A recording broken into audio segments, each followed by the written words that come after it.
All right, Khary Fraizer here with Detroit is Different at the Just Lead Diversity Conference. And this is on behalf of New Detroit. And I got somebody that definitely is in the community all the time. Brother James Screal, how you feeling today?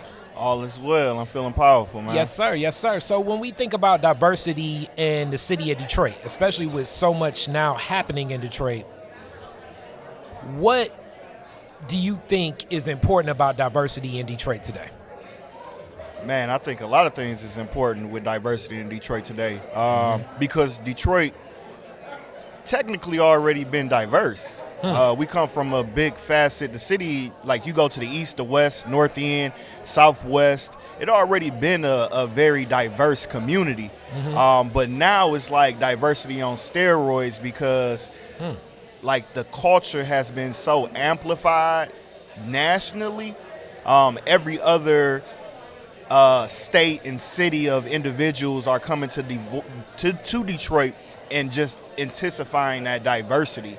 But if you think about it, we already kind of had the diversity throughout the whole city if you look at the whole Detroit schematics. But now it's just like overload right now. So I just think that, you know, with diversity with inside of the city right now, we just need to make sure that we home in that is still a culture here of diversity, and that can't be washed away in the city of Detroit. We're different. We're totally different in the city because we were very diverse in the city of Detroit. But now it's just like overload.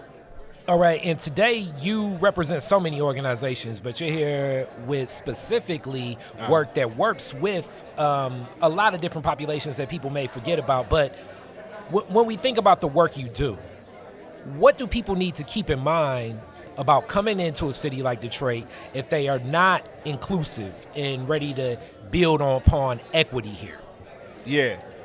First thing, you got to understand the people. Like, you got to go to the people and see what their needs. You can't, we have to stop approaching people from a lens of what we feel would better them, right?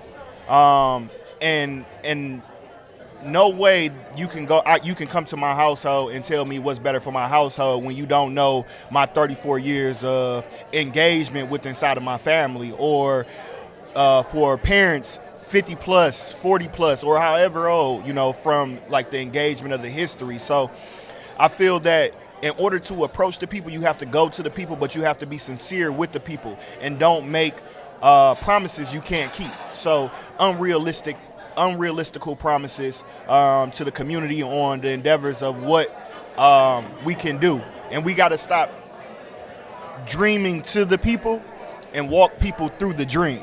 So sometimes, you know, when people come in, or organizations, we go into communities, we dream the people, we sell them the dream. But it's hard for somebody to even execute their own dream that they have, rather alone trying to execute the dream you have for the community as a whole.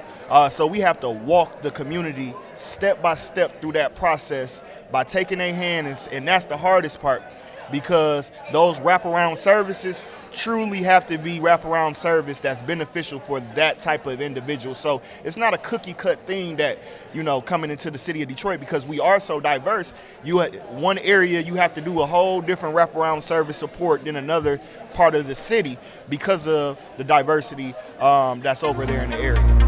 That's deep. That's deep. Thank you so much, Screal.